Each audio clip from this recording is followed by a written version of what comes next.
Mr. Rattle most certainly did not want to speak with either of them. It was bridge night, and Agnes needed help setting up for their guests. There was 5 minutes left on his clock, and if Miss Davis hadn't stopped him in the hallway, he'd have been setting out mini quiches instead of getting grilled by two thick-skulled minor celebrities.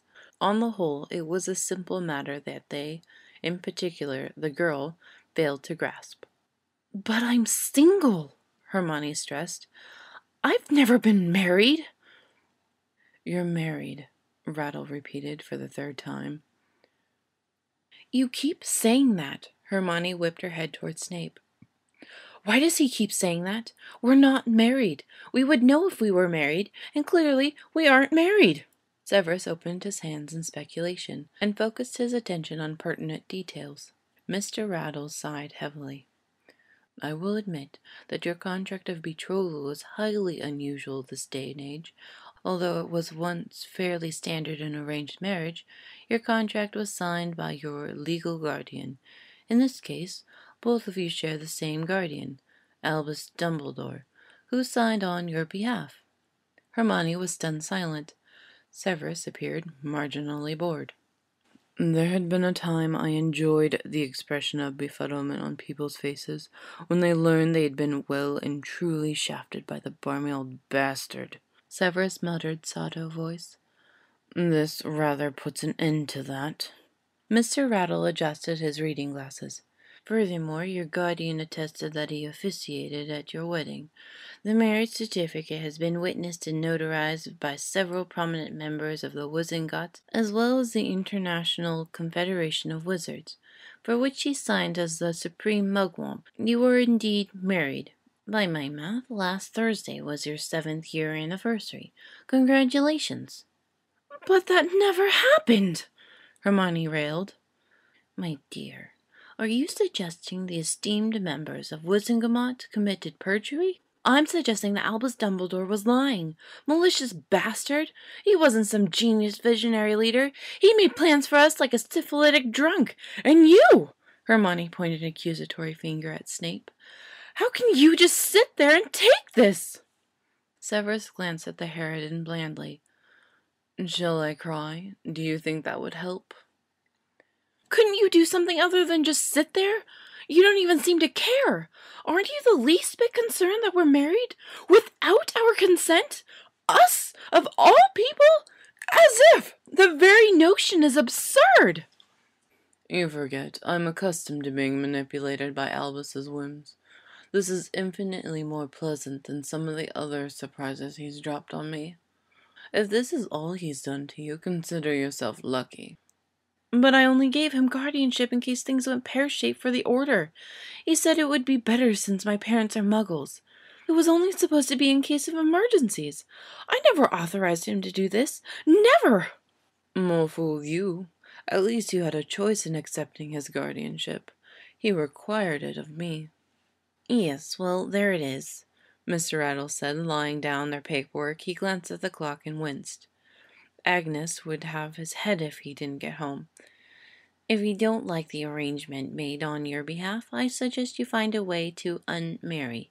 Now, if you'll excuse me, this office is closed." They were quickly shown the door as lights were turned off behind them. In the long lift ride, Hermione massaged her temples. She needed to check in with work, and Ron wasn't going to like this at all. There was no way he'd understand, much less believe that she didn't know anything about the marriage. "I suppose this means I'll get to claim you on my taxes now," Snape muttered. "Is that all you can think about in a time like this?" "It's better than your fantasies of killing a man already dead," Snape said pointedly. Hermione clenched her teeth and felt for her wand. "Don't you dare use legitimacy on me, Snape." He chuckled humorlessly as the lift lurched to a stop. "If you want to keep your thoughts to yourself, I suggest you stop broadcasting them. Anyone can clearly read your expressions. You're an open book, dear wife." "So you're actually pleased by this?" Hermione asked incredulously, following in step with the wizard as he made for the Floo queue at a quick pace. Snape wheeled around, his demeanor thoroughly implacable. "Just because I'm not on the verge of wild hysterics like you does not mean I am pleased by this unfortunate development." But at the moment I am disinclined to rant and rave like a lunatic." He sneered at her the same way he had for years when, as a child, she completed her assignments early. "Center yourself, witch, and get some perspective. This changes nothing between us. You and I will go our separate ways, and that will be it.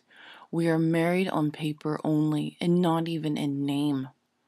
Hermione drew herself up to full size, which didn't help much given his height, but it made her feel marginally better. "That's it? We go our separate ways?